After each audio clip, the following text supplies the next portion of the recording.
and then I can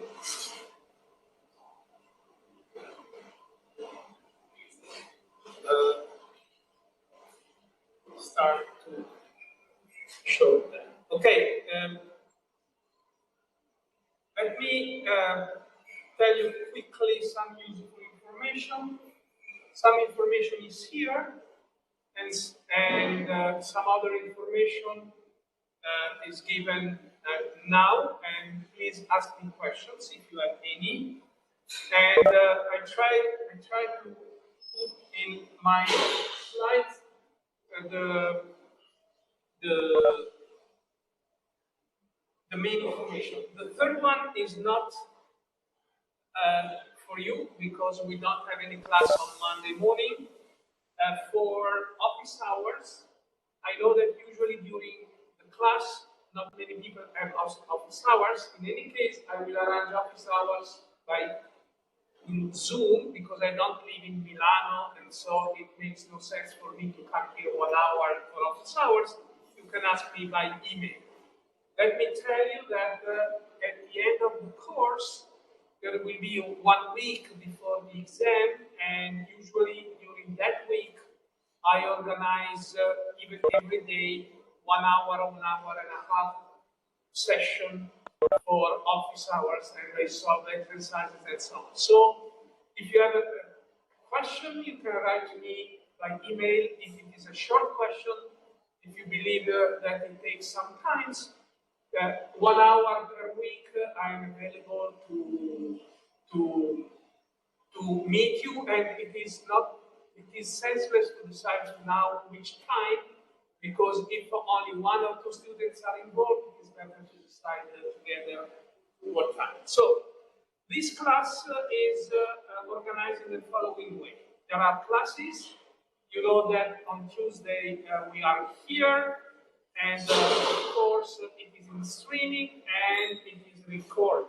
Okay, so the recording will be available on Webeat, and then the slides will be on Webeat. And in general, I will try to put the slides before. So if you want, during the class, you can have already on your computer my slides. In general, I will do the following in order to have both the slides and my notes, to take some notes. But maybe for you it is better to have a separate device if you can, or you can print them already the notes. And we shall try to do the same with exercises. And for me, the ideal situation, and maybe the first week is not like this, but we hope to arrive to that situation, we shall put the exercises without any solution in the Webeat before the class, the exercise class of Friday. And then after, you will find also some solution, not all of them. You are not young, you are not matriculated, but let me insist on the fact that it is quite important that you try to solve exercise by yourself. That is the reason why I don't want to have all exercises in the web with solutions. Okay? And if you have some difficulties, there are office hours, especially at the end of the course, in order to say, why don't you solve me because I had these problems. This year, this is a novelty with respect to the other years. I will try to give you also notes of my classes. My goal is for next year to have a complete book of this course.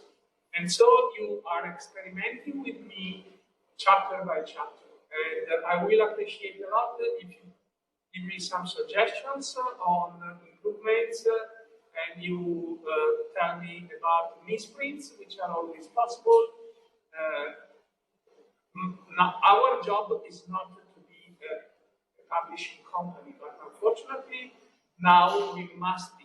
And so it happens sometimes that I write 4 plus 4 equals 44 because I have to handle many things, you know. Okay? But you are much more can you move closer to the mic? No, I'm not using the microphone because there is the automatic microphone. Let me see if the situation improves. But I'm afraid there will be some. Questo però bisogna che spenga. Better. They are happy. You are? Okay, so that's fine. Thanks for telling me. Okay. Now I don't have. Okay, very good. Okay. There is no system to. Okay. I have only two hands. Okay. I was telling you so that I will put these notes, and please make me comments in order to improve the notes for the new generation after you. Okay. And I will, it's me or outside? Okay. I will put a tentative agenda of the course. I checked, and in principle, I'm expecting that there are no problems. There are no Laura sessions, maybe one for the exercises, but there are no activities during my classes. So I'm expecting to have the possibility to have all scheduled classes. But there is always some possibility that there is some problem, and so my agenda will be upgraded weekly if needed. Okay, so please don't take the first agenda as the final agenda of the course, and check if there are two agendas. The second one makes the first one older and less upgraded. Okay, and I'm telling you, in general, I'll put all the material on Webeep, recording included. So let's say that if it is necessary, you can follow the course also remotely. Of course, let me tell you that I'm very, very happy to see you here, because teaching 2 years without seeing people around me was really very hard. Okay. Some information on the exam. The exam will be essentially a written part, and every year I make some minor changes on the structure of the exam. But what it is important in any case, at least 10-15 days before the first appello, I will propose to you an exam which is an exact simulation of the exam itself. And you have to enroll in the appello. I don't make exception on these type of things. Please remember it. And please unsubscribe yourself if you are not coming, because, you know, I have really big numbers of people, and so 20 people that enroll and forget to unsubscribe if they decide not to come means that I need to find a colleague helping me in a room which is useless, because 30 people less, I don't need that extra room. So please do it. And let me tell you, it is not written here because these things cannot be written and should not be recorded, but let me tell you in brief what is my philosophy on a course like this one. On a course like this one, this is a 5-credit course, and it is a cultural enrichment for you. I believe it is useful for several aspects of computer science, like artificial intelligence, machine learning, and so on. But it is not a fundamental exam. This I understand very well. Okay, there are things which are more crucial in your preparation. Okay, and so this tells myself that I want that you learn something as much as possible, but this exam does not have any, should not be a kind of obstacle too complicated for you. This means, in practice, statistically, that if you want to pass the exam till a grade of 24, let's say, if you follow me and follow the exercise and follow all your activity and recap a little bit sometime the material, it should be absolutely standard to get such a grade, okay? But in principle, to have a grade which is above 24, again, I'm speaking statistically. So I cannot say that it will be exactly what happens to you and to you. But statistically, if you wanted to have a grade which is 27 or above, you need to do something more. And this is absolutely correct, because one of our tasks is to distinguish between students. And the distinction is not on personal ability or personal cleverness and so on and so on.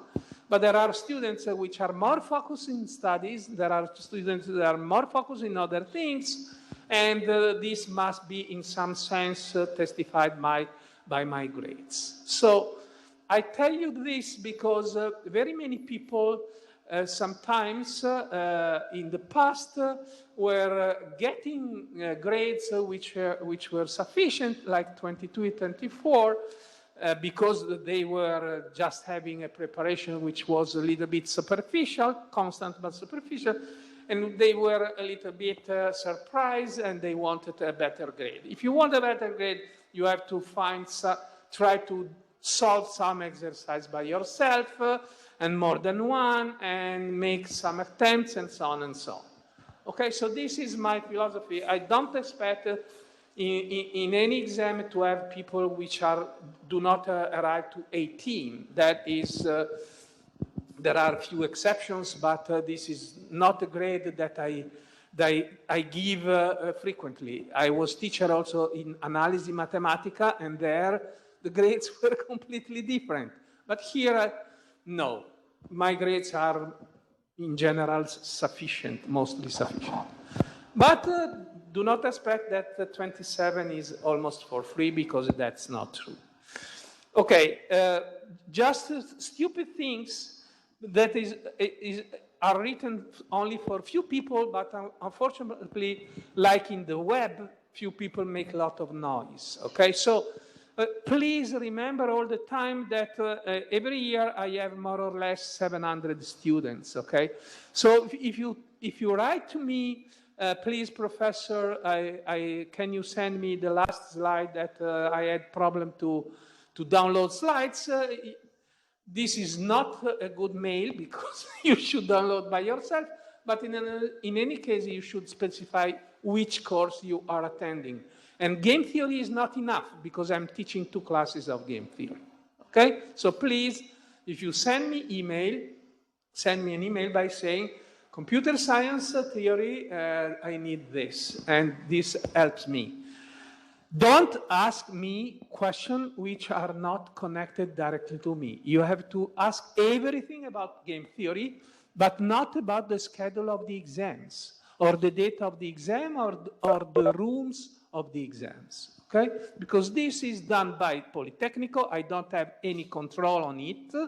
The only situation can be in Appelli, when there are few people and there are 2 rooms. I need to signal you which room, but this will be done by me if I don't forget, okay?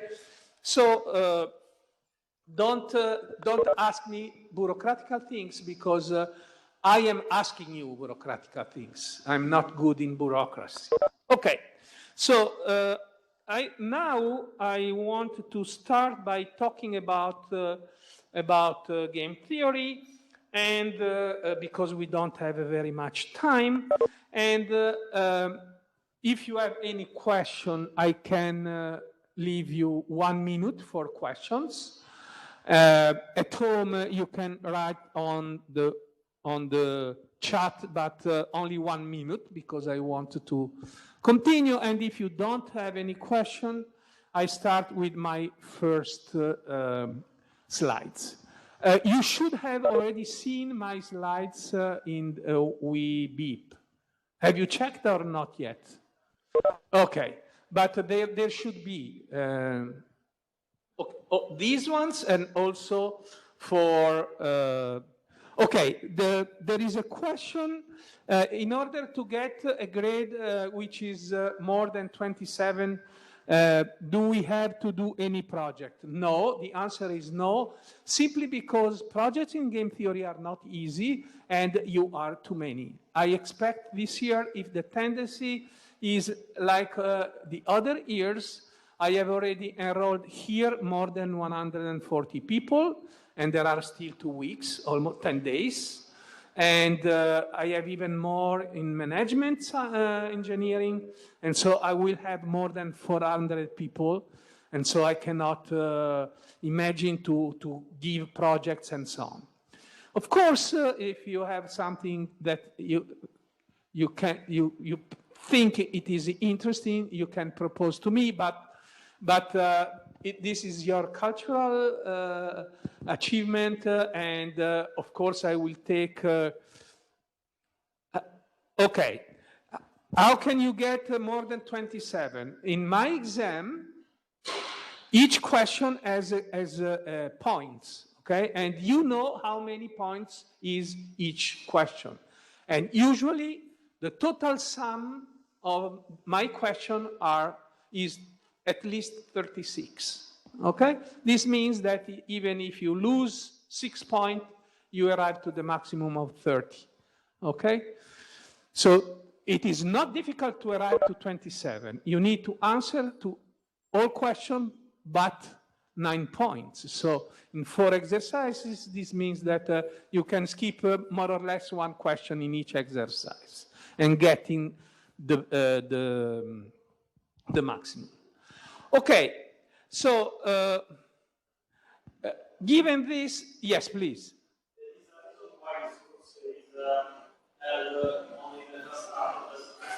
Non ho capito niente.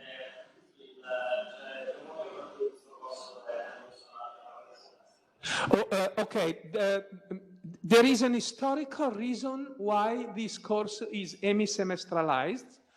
And if you want, I can explain you, but it's not very important.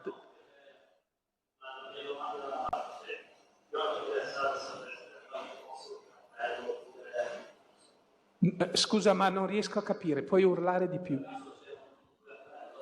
No, okay. This is very important. I think I was telling you, but I forgot. The first appello is around November 10. Of course, because after the end of the class, there is an appello. Be careful because this is the first appello. So in January, February, you have only the second appello, okay? The appelli remain 5. The first one is anticipated in November. And let me tell you, this is not official, but I asked to have November 9 and November 10. I don't remember if November 9 or 10 with you or with management science, but my 2 data are 9 and 10. So I expect that this will be more or less the timing of the first exam. I cannot be very precise because, as you know, there are prove in itinere during that time. I need big rooms, so maybe Politecnico will ask me to move.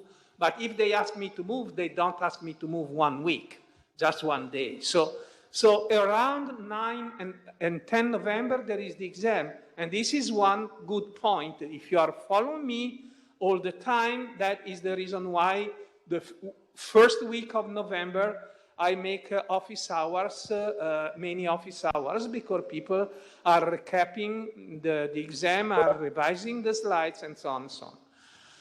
Let me tell you that in general, you will find, if I remember, a summary of the slides in the first page, because I believe that when you want to revise material, it is very useful to know exactly what the slides contain. So you think, okay, I need to know, I wanted to revise Nash equilibrium and the theorem of existence and so on, you find here. Oh, let me tell you that I will specify much better all rules of the exam, but in principle, I will allow you to keep with you all material offline. That is very important to specify because I will check that you are not connected online, okay? Because I don't want that you use some solver or something like this. But the material that you have with you, my note, my slides, the exercises, and so on, you can freely use, okay? Because I will ask you to solve exercises. Okay, in general, I don't have an oral part. I was thinking of a little bit different form of exam, but if the students are more than 400 in the two courses, I cannot have any type of oral part because just 10 minutes each means 4,000 minutes, which means days and days of oral, and it makes no sense, okay? So you can ask me, so what is the theory for? Okay, the point is the following. It is true that it is better for you to concentrate on what Monica does. You have Monica, okay?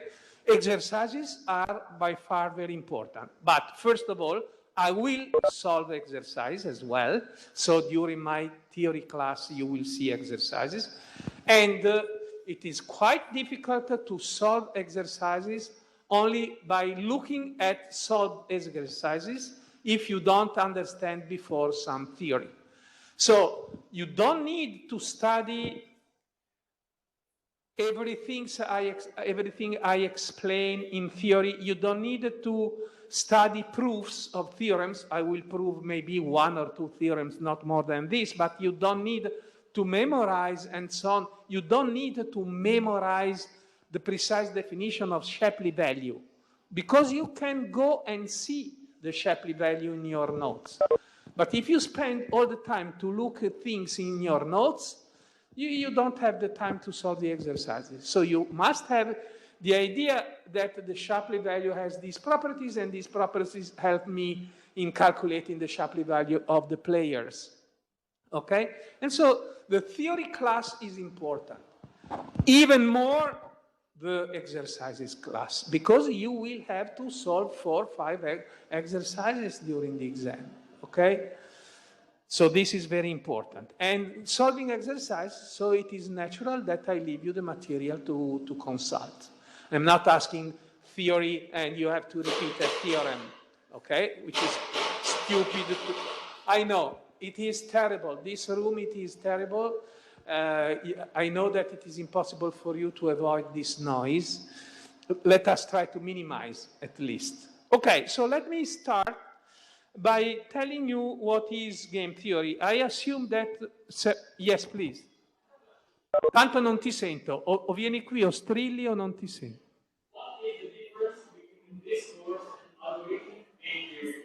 Okay, there are differences, of course. The course of algorithmic game theory given by my friend Nicola Gatti is much more focused on algorithm. Okay, so in some sense,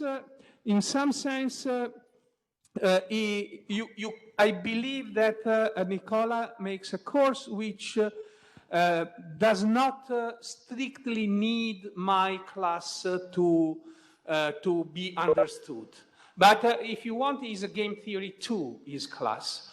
Of course, he will revise the concept of Nash equilibrium, but if you know from this class the Nash equilibrium and had made some exercises on it, and you understand how to calculate mixed strategies and so on, it will help you a lot in the class of Gatti class. Okay, so let me tell you what is game theory. Okay, game theory is in the big umbrella of the optimization, okay, of the theory of optimization. But with respect to the classical optimization theory, game theory has a fundamental difference. In optimization, we have one decision maker, one and only one decision maker. And essentially, the problem the philosophical problem, the mathematical problem of the decision maker is a very simple problem. If you have a utility function, you have to maximize it. If you have a cost function, you have to minimize it. Then, of course, the problem can be very much sophisticated because you can consider stochastic optimization, you can consider multi-criteria optimization, and so on, so on. This makes things more difficult.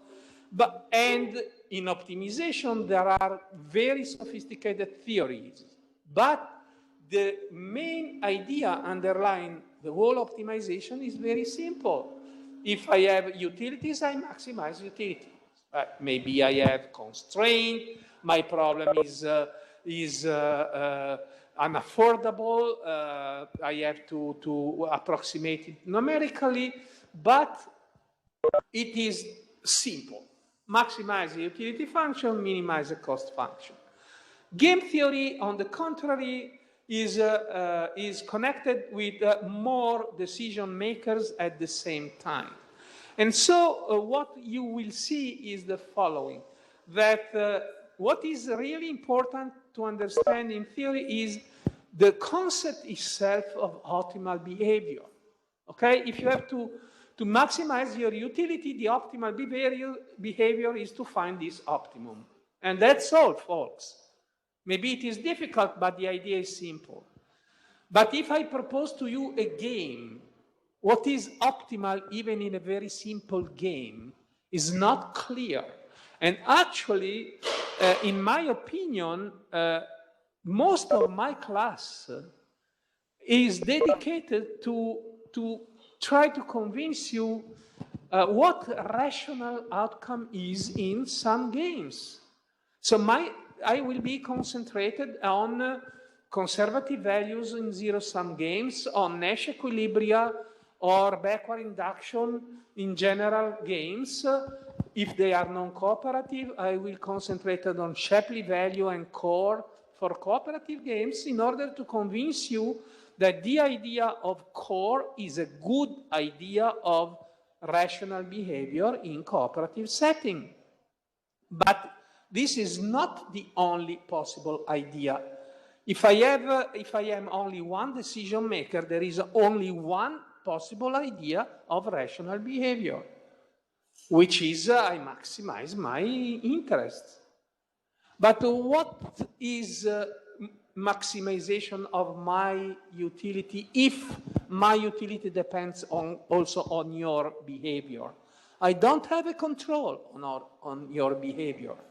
So it's not clear what do I mean by maximize my utility, because my function is of two variables if we are two players. And I control one variable, but I can take the other variable only as a parameter. I don't have the control on the parameter. So for some value of the parameter, the maximum is in one strategy.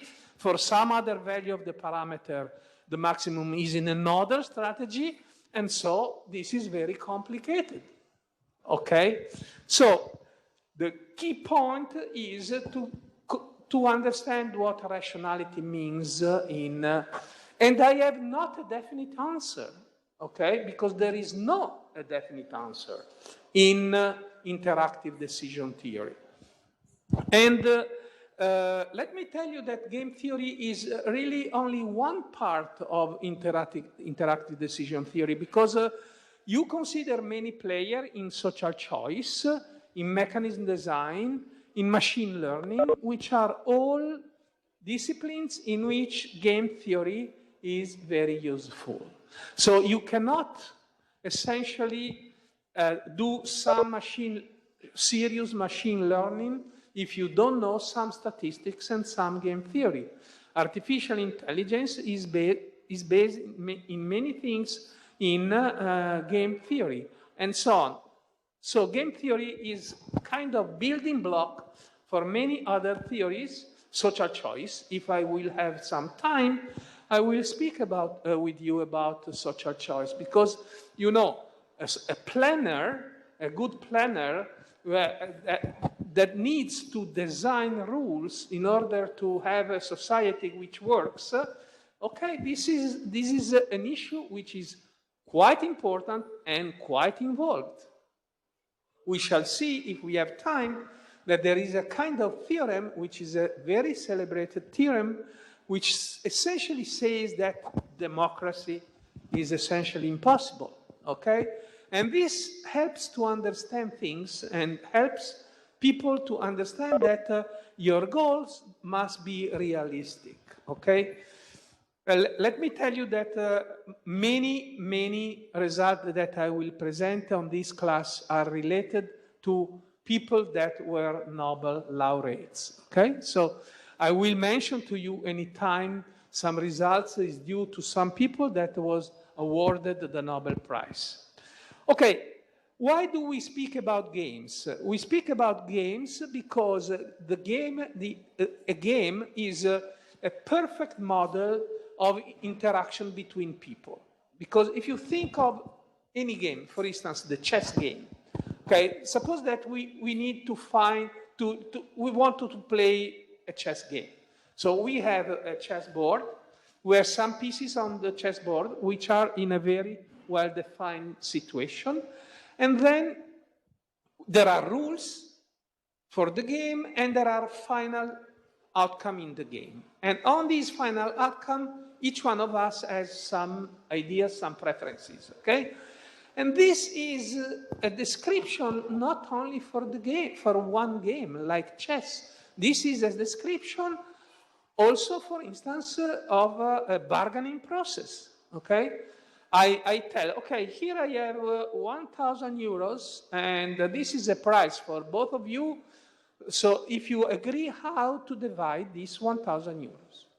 Okay, so this is a typical situation. There is 1,000 euros here, and there are several outcomes, which are 10 euros to you, 900 euros to her, or also 0 and 0, because it can happen that you don't reach an agreement and I keep my euros.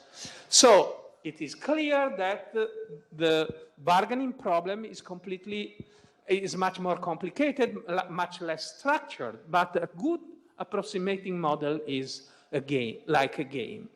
And let me tell you that this is a simple example.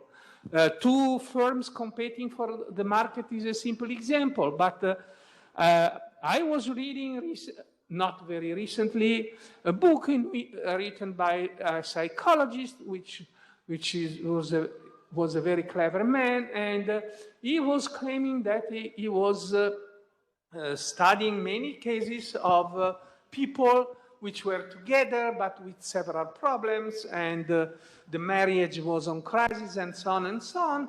And he was telling that the psychological mechanism of these two guys can be perfectly and elegantly explained with the help of the prisoner dilemma, which is the most famous game in game theory.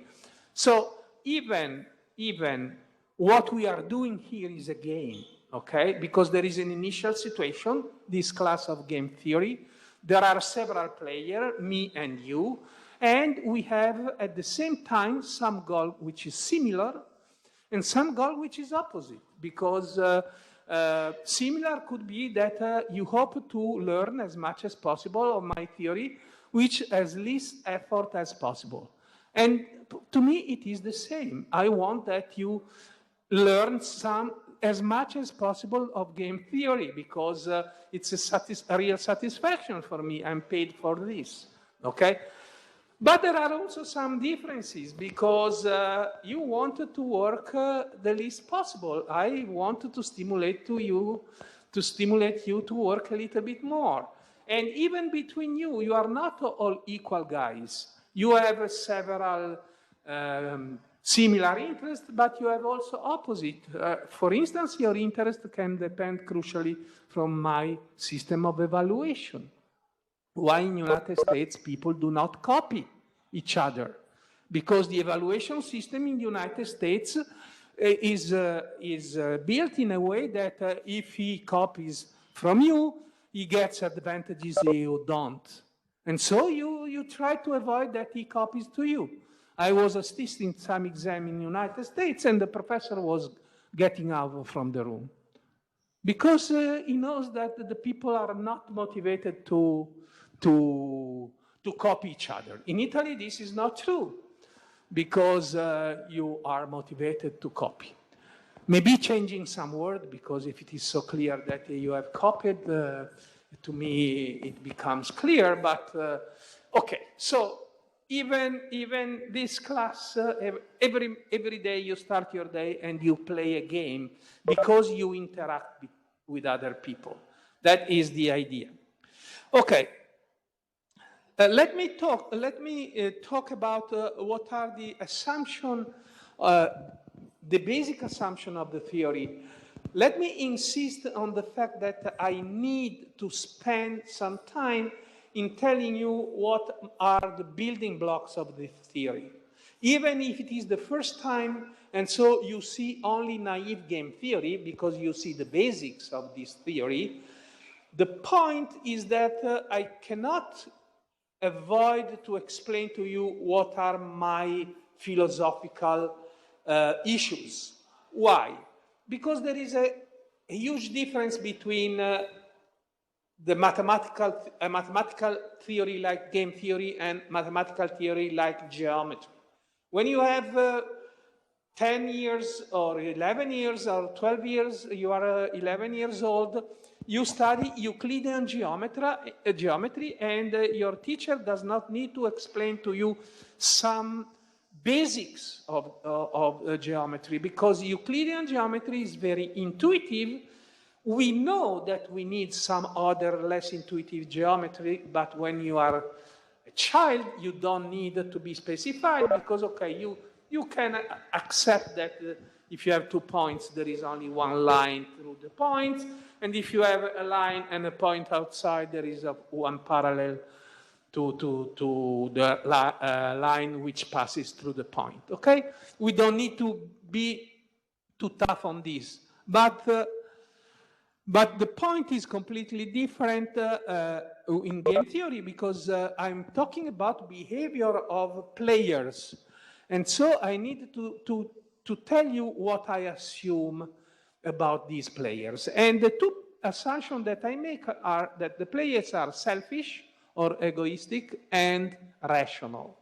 Let me explain you what do I mean, and don't expect that I explain to you this with formulas, because it is impossible to confine in a formula all of this. But I want to give you idea. And let me tell you that it is easy to explain to you what selfish means, and it is, on the contrary, difficult to explain what rational is. So I will tell you today about what are, in my opinion, the real basics of rationality, and then, as I was mentioning, my class will be a different definition of a rational outcome. So the idea of a Nash equilibrium is the rational outcome in some context, precise context I will specify to you later on. So egoistic means the following. People have preferences on the outcome of the game. I will explain you later better this. Preferences can be expressed, for instance, by a utility function. I will be more precise later on. What is important is to understand that people are focused on their own utility function. What is my interest is to maximize my utility function regardless what happens to you. Okay? Regardless what happens to you does not mean that I don't look at your utility function, because looking at your utility function can provide me with some information which can be useful for me. But I look at it in order to understand and possibly forecast your behavior, and in this way try to get the best for me. This assumption was at the very beginning something that affected a lot game theory, because people were not understanding that essentially this is not an ethical assumption, but a mathematical assumption. What I'm what I'm claiming, why this is a mathematical assumption? Because I'm claiming that my goal is to maximize whatever this means, my utility function, whatever this means, because I don't have the control of all variables. But what it is better for me is to get more rather than less. Forgetting what you are getting, okay? This is not ethical because maybe it can happen that I will be happy if you are happy. So a game theorist can be a very generous person, okay? Because he decides that I will be more happy also only if all people around me playing with me are happy as well, okay? So this is deeply ethical, okay? But in any case, if I study this problem from a game theoretical point of view, I will be egoistic because I will try to maximize my utility, regardless what you will get. Of course, if my utility is equal to your utility, because I am thinking that what is better for you, good for you is good for me, then if I maximize my utility, I maximize also yours, so that's good. But if in zero-sum games, for instance, in which the interests of the players are opposite, it is clear that the best for me is the worst for you.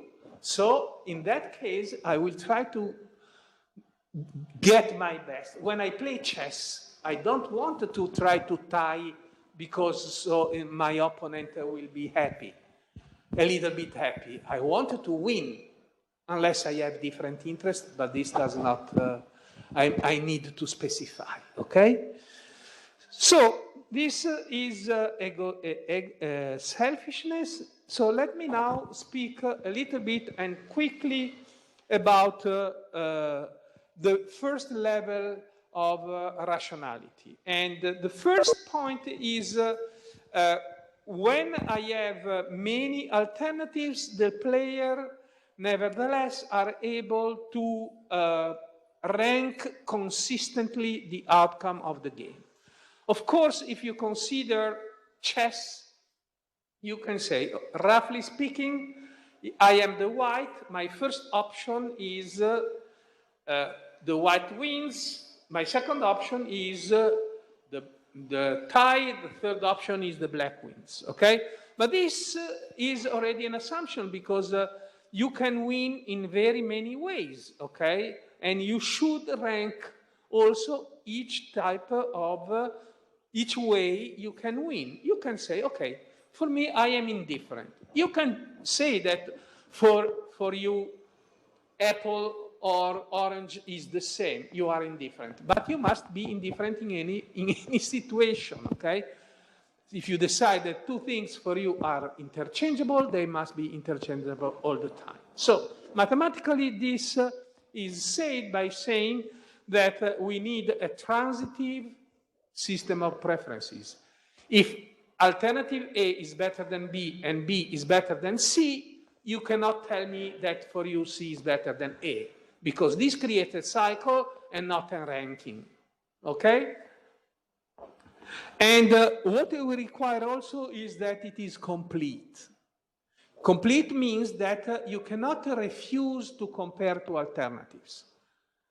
If I tell you, do you like better apple or orange, you can tell me, I am indifferent, I accept this, but you cannot tell me I don't want to compare. And being different has some consequence, because if I tell you, okay, if you like better an orange or a lemon, and your answer to me, a lemon. If I ask you, do you like better a lemon or an apple, you cannot tell me an apple, because since the apple is equal to the orange, and the orange is worse than the lemon, also the apple must be worse of the lemon. So, consistent preferences, and there are many experiments showing that people usually are not consistent when the alternatives are very many. That is the reason why I'm speaking about a first weak rationality property. I assume that the players do not make errors in ranking even many alternatives, okay? And, but a ranking maybe sometimes is not enough, okay? Sometimes we need to specify some more. So we need to have a utility function. What is the definition of utility function? I have alternatives, and if a utility function is a real valued function defined on the alternatives, on the outcomes, and this becomes a utility function if it is true that alternative X is better than alternative Y if and only if the utility of X is greater or equal than the utility of Y. Okay? So I can say, okay, this student is better than this student, but in some situation, I need to specify better. So to specify better means I will give him 27 and to him 25. Okay? And it is the same if I give 29 to him and 28 to him, because if I want a utility function, this is not relevant. What it is relevant is that u of x must be greater than u of y if and only if x is better than y. Okay? And in general, in everything we shall do, a utility function always exists. In particular, if we consider finite game, a utility function can be constructed in a very, very simple way, because you have 10 alternatives. Okay, you give 10 points to the first one, 9 points to the second one, 8 points to the third one, etc., etc. There are much more sophisticated situations in which a utility function does not exist, but we shall not consider this type of situation. And the key point observation, and this is really a key point, here is written, but maybe it should be written colored because sometimes students do not understand the importance of this point, is that when there exists a utility function, automatically there are infinitely many utility functions. Okay, so for a player, if I tell you, you must choose a utility function, sometimes the utility that you choose affect your decisions. So you must be very careful in order to take the right decision, the right utility function. Let me tell you the simplest example. Suppose I tell you, okay, here there are, I want to play with you. There is a card, and the card can be red or blue, okay? We don't know if it is red or blue. Do you agree to play with me the following game? If it is red, you give me 10 euros. If it is blue, I give you 20 euros. Let's say 10 euros as well. Do you want to play or not? In order to decide rationally if you want to play or not, you cannot express only preferences, because preferences are trivial.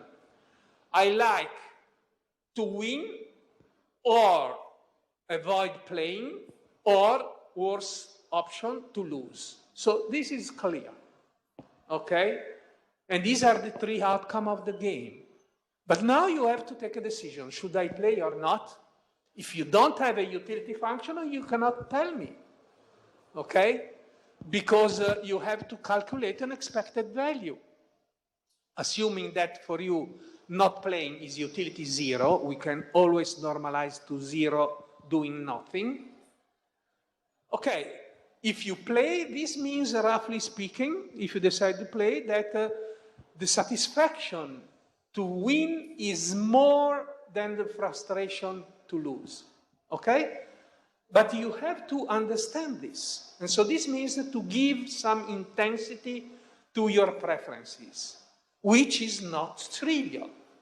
even in a game very simple like this one, okay? And let me tell you that we are obliged to use simple probability in almost all games, okay? In almost all situations, we need to use some probability issues, okay? Why? Because in many interesting games, there is the possibility to play all the time the same strategy rationally. Suppose I play rock, scissors, paper with all of you, okay? Starting from him and finishing with the last people there. Can you imagine that I will play all the time the same strategy? That's stupid, okay? Because people do understand that if I play all the time paper, they will start to play scissors against me in order to win. So I cannot show up all the time the same strategy. So I need to variate my strategies. But this can be done optimally or not.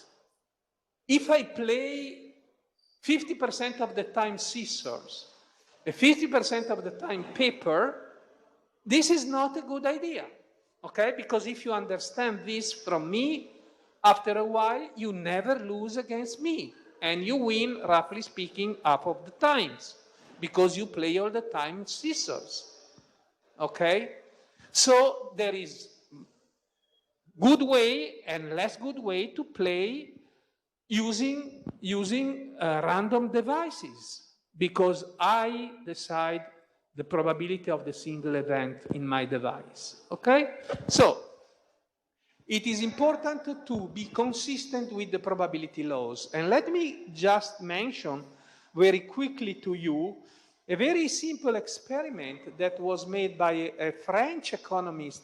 And by the way, he is the first Nobel Prize that I'm quoting to you, exactly because of this experiment, okay? So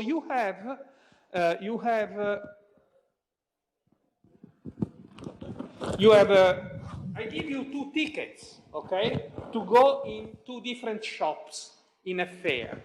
And let me see if it works. Yes. And in each of the 2 shops, you can use your ticket to play some lottery, okay? And the first lottery is the first one. The first alternative, you gain $2,500 with probability 33%. 2,400 with probability 66%. And with probability 1%, you gain nothing. The other lottery you can choose among them is to gain 2,400 with probability 100. So it is not a lottery. I give you 2,400. So which one of the 2 alternatives you choose? In order to answer to this question, you need to decide what your utility function is, okay? And your calculation will be, I consider utility of 2,400, and I compare this with what? Okay, alternative A is 1/3 utility of 2,500 plus 2/3, no, it's not correct, 0.33.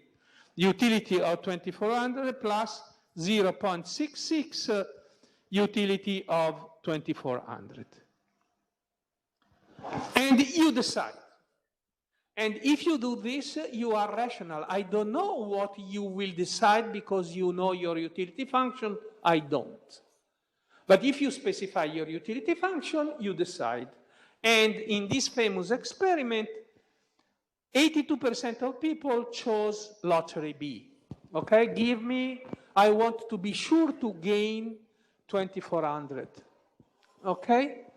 Then now you go in the next shop. And in the next shop, the alternatives are the following. We win 2,500 with probability 33, And you win 2,400 with probability 34%. Okay? What do you choose? Okay, it is an immediate calculation that if you have chosen A, you must choose C, because it is exactly the same alternative. Mathematically, here I have 100 divided by 100. Here I have 66 divided by 100. I simplify, and I find here 24 divided by 100. Okay? Simple. And this is exactly what happens in the second shot. If you write it, is exactly the same. But in this experiment, people were choosing C, 83% of people. So the great majority were choosing C. This means that the usual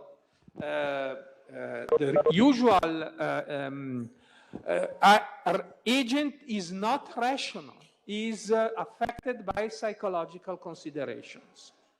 Okay? Okay, never mind. In game theory, we forget psychological consideration and we study things according to the probability rules. Let me finish by telling you another experiment, which is very interesting. I leave you with the experiment, and tomorrow I will explain you why the correct answer is different from the answer that usual people do.